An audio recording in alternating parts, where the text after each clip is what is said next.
Ole kan trebe ka covid second wave ron kal meka an ron bang chi mek chu ni lockdown in Mizoram po meka India heta West Bengal a po lockdown om meka kan Mizoram din mun chum chum han bi chiang ila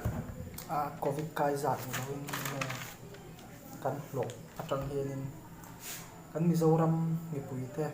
ni he covid awang hian ti chen nge tor mi zong zong chun an tuar lo ma se tuar te chu er theile sum nei lo le chung tein ma na tur nei lo tam tak hin ya khang khai tin nge kan lak chho them ti lo en chiang tai la eka statistics lak na tam tak hi chu google ka google atanga ka mu te ni ya so 2011 base census atanga chuan 11 lakh ton kan oma 11 lakh chu kan click che lo ma se kan click to ka ringa growth rate te nen chuanin chuan ting hi nei tran ta ni Mizoram a chuan mi pui nuai som pakhat kan oma chen chu ta chuanin na thok ho zong zong hian tai lai nge na thok thei ho chu kum som paria ka tanga som rok chin hi han ti mela chung zinga an lo claim ber chu sang sari zali som thu manga la kan ya ma se hei ai lo claim dor na thok sanga te po kan ria chuan lo tam ber chu sing khat noi khat le sing thum le sang khat ani ta chuan chung zong zong chu a vain a sang ber le yem berin kar zong zong a lo zong zong a average a tlang pu ya chu sing ni sang ko a zali ani ta a reidon ni a median salary a chuan alai hol a zok sai alai a tak hi chuanin sing ni sang sari hi alai tak ani ya chu 50% na to khau zong zong zinga 50% za som nga chuanin sing ni sang sari ai tle man hloa chan chu ta ai tam chuanin sing ni sang sari ai tam an hlo ta ni an klep dia chu chung karon soi zel lo chuan BPL chung ko hi Mizoram a hian 20% kan dom ta chu BPL kan te tan hi chu khopuyom tan hi chuanin thakhata sang khat zali le cheng sari le thingtlang om tan chun sakwa le som sari le pani cheng sakwa som sari pani anun theilo thingtlang apo chu tiang kan thraga kheng te chu BPL below poverty line kan te dan po hi enge heng po hi athara in non revision of rule ve Indian Home Affairs ve la po zu ka cha om khop ma so BPL family 20% nom chuanin noi som khata tang chuanin sing khat noi sing khat le sang khat noi khat le sing khat ang an ni mai anga noi khat le sing khat ve ra BPL an om ta ni jo Mizoram mi pui chu mun mi som pakhat I mu zela pakhat kha BPL chu ni ngal ta mai ni chuan kan national average hi 21.9% ani hrim ke national average sai claiming kan toy 1% lakin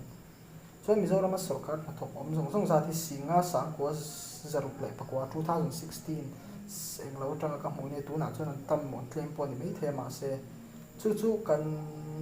kan mi pui Mizoram mi pui zong zong ne na average cha percentage average zong kan lak chuanin mi pui sang khat zela mi somnga pali sang khat zela mi somnga pali hi sarkar na hokan oma chuan chu atame mem lo ni an chut ta la mi singa sang ko zarup le pakwa noi som khata tang chuan mi somnga pali sang khat zela chuan chung khata hianin mi chung khata hian mi panga omangin chut tai la chuanin chuta chuanin chung mi hring za a chuanin chung kwa zani an ron chuak theinga chung kwa zani tang chuan mi somnga pali chu an sem som le tai la chung ko zani zela mi som chung ko somnga pali in sarkar na thok ang an nia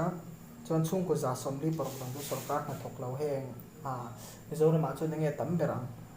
agriculture thlai chin lampang te le thil zor lampang chong he zor lampang te nu hawin an zor na sa thei em chuan chung khat zela mi panga umanga kan chhun ton chuanin chung ko nuai hi le sing hi a om ta a chuta tang chuanin chung ko nuai hi le sing hi tang chuanin chung ko singa sang li vel kha chu sarkar na thok chung ko an lian ni chu covid wangin ru ha em man nei lo sarkar a te pon to nei joka masen mani kha dem tur ani chung ro sarkar na to ka kan ram din bu karon soi me me mi chuanin chung kon nuai ni sing khat sang li zaro lai mai hi ma ni chom ngai private a na tho ngai ma sum don na te emo self employed emo midang hnuaia employee vani kha ngai ta a chon chu ta tanga kan mu chiang the chu chung kon nuai chung ko mi nuai khat le sing khat hi bpl ho hi chuan boi nge don he tanga chu dan na tang hi chuanin chuan mi pui mizoram in pui boi zong zong chu kan vatam em chung entirnan government employee hawa hianin chung kol sing chung kwa sing nga le sang li hi chu boi lo tura hian lo da photela chuan a bak song chu chung ko dang zong zong hi chu boi deuh vek ang hi chu kan ni mai ani a chan chu covid ke na kai chu em wangin so kan ha thok te hi chuan aya an chot pon an chu tiang e ma i no pay ti em kha chu om lawa chuan kan mizoram enge covid kai voin hi date ni sompi panga ni ta a voin date ni somni panga atanga statistics atanga lan dan chuanin smi sing khat zani somni nan kaya chuan na dam to hi sang sari som thum pro kan ni active case hi sang hi zali somriat pali chuan chu active case ho hi chu ZMC ate mo covid care center mun tran home quarantine te pon an omanga chuan thi to hi mi som thum pakhat an nia heta karon pon duwa hi chu date re thi en hianin a thi to za ta le akai zong a kha mi kan divide khanin a date re thi kan hu chuak thaya 0.003 mi sang khatan kai mi pathum zele nan thia Mizoram big statistics ani chu pathum zela thi sang khatan kai chuanin recovery rate ero hi chu sang em man kan hmuang hianin 7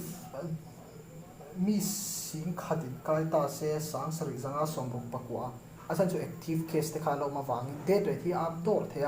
lo thei boka hi ala hriat lawa in tina ma se tun din huna chuanin date re thi sang lo le aka aboral ta van toin top ta tam tak te hi nat na nei lok te le enga motlang an ni tlang puya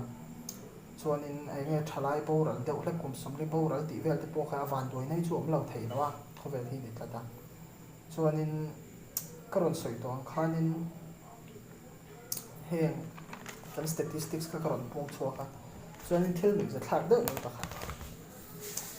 Facebook ka post ka hmu ni ya han chiari la MC area man tur thlai le saman bikhle a ka hriat sual lo chuanin heng thlai le saman bikhle hi chu enge private enterprise capitalism a hi chuanin India te po hi chung deuh vek chu ni ya sarkar hin ron thei vak lo ti khan ni ya han chiar sun zom zai le is all 21st May 2021 voin khan is all DC Dr. Lan Shroi Klongiral te kai shroi na noya Commerce and Industries Minister hawa meeting in alo rel to bo sui tura ruat sa thlai man bit hlia tu tur committee chu is all DCP sa an thukho chiar vek lo me ang voin ni som hi panga ni ya ni som hi panga tangin an mang tran do ni ya chona man te en ni la an tram feren som sar West Bengal a chuan an tramvai chin hi som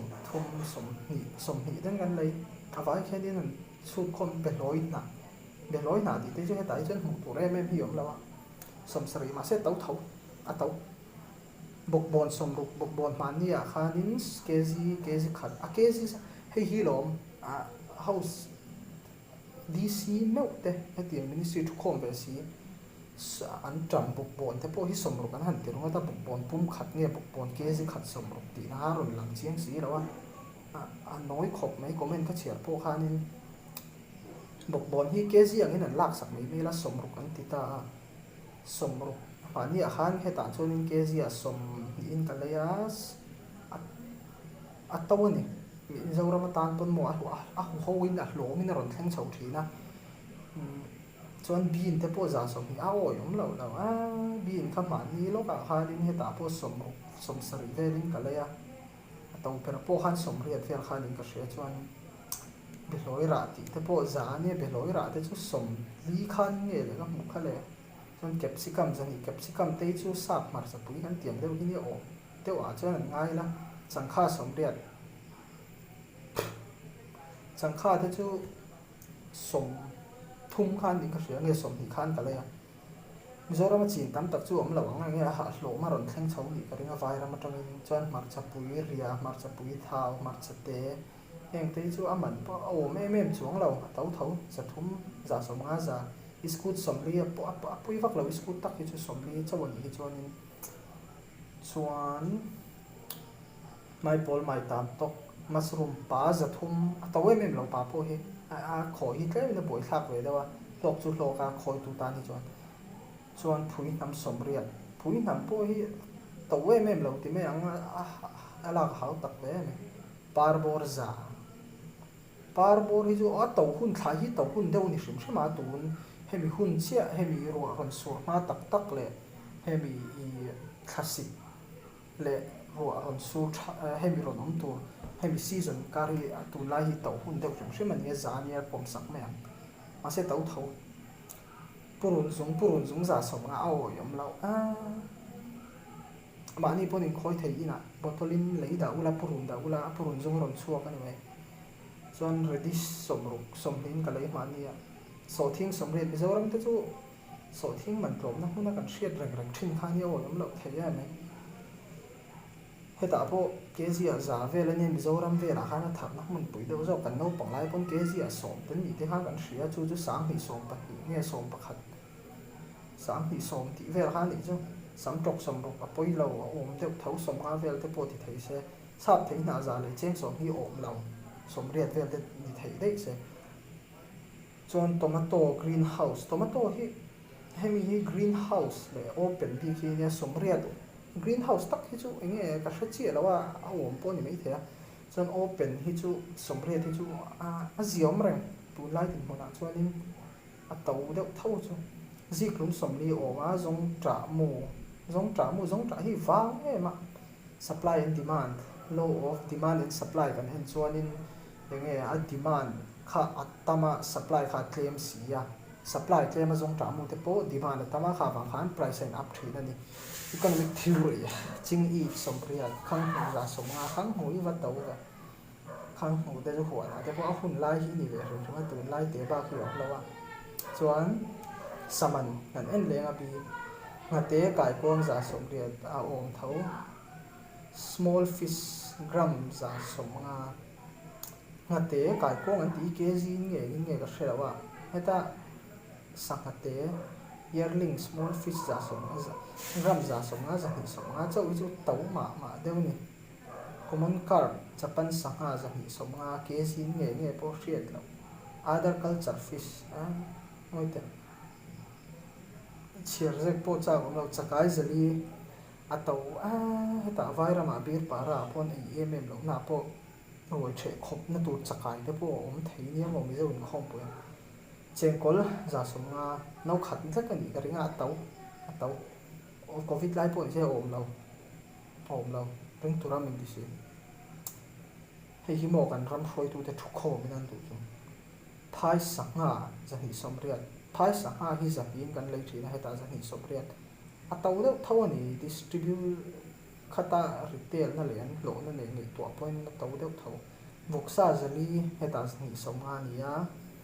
Mizoram te chuan vul nema klom deuh zok tura ngai lama se vok choman te lo tama en kol te hau taka zali hi chu oma pom sak mai la chuan vok sarep 750 gram in tia a chan chu ka re ve nol to ni kuma ve pon khami wang khan ni nge ari na hi kalo thei lo ni arsa pu lo za som riat pu sa za thum heta hian arsa hi pu lo hian in za ni ta a pu sa hi za hi ani ta vaira mai chuan a vul na lo tam nge chote lo ol sama chuan bong sa hi chu tau khop mai ti po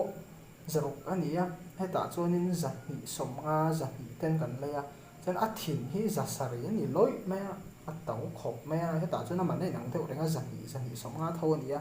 han dil deuh phei chuan thin tak te chu man klom ten min pe mo dil thiam deuh ngai ma se hre thiam na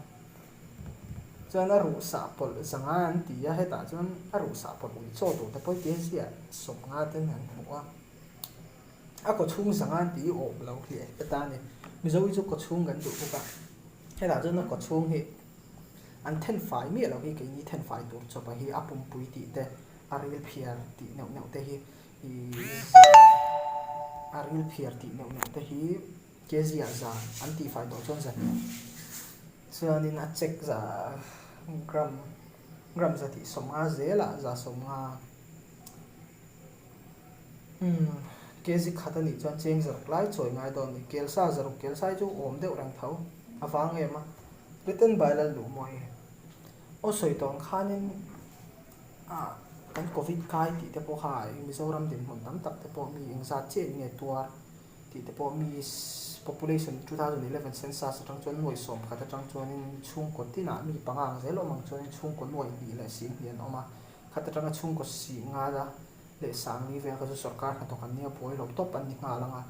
chuan in i enge khatim thok neu neu te ni tina ei chapa na thok dor lian vak si lo khatiang pa ka chung ko chom na na mang tak tak te po khan oma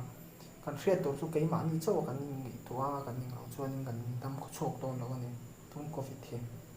ya post tam tak ka mo no pangin an poisa khol an pe chuan mi pakhatin i khoi khuang e kha o an chok me le zo lo an chok me hral thei to lo lei tur nom to si lo zong song chu si ngai na lei sak veka mi danga sem ti te kan hmu kha tiang neu ti pho thil thanu tu kan ya mangai na lan chuat ti na pakhat ani ve po kan chuanin i heng chok me te po hi Facebook post neu ka chere chana tak po o manga thingtlang lama tong chona man hin ti to lo ma se heta alo tong pu te asal chom le tura te zokin a distributor an oma chon retail price ala le khan oma khami thingtlang motor le na vale ho khanin aman an tit an up vaka aman up vaka wang khanin heta kan pi te kan nu te bazar thu te ho kha aman an ti sang lo thei lawa khatiang vel khania tun covid la ya po hian advantage cha hian ngatinge tiang hi kan la ma sat le a neom to a neom an tam ni koma ram boi lok wanga za som ni tel khat ti te a kai chho pop pop mai ka a o yom lo thei lo tu ka lo ram mangai na chung chang an aw loi a vai no chu tum line heta nei lawin covid po ro ram boi nen an tam za som ti ma ni ram e thar po hui ham mo lang po chun se next video hi a playlist in upload keu thri na ama ngo tan class 9 atanga chin 9 atanga college chin tan te pona en thayanga playlist in ka siama sets le relation ve te mong chang in ka upload tanga ka pe chang ka upload ni wangin min lo en sak theu don ni chang thil dang in ti du le ni chuan in ngai to le je ram chu ni photo le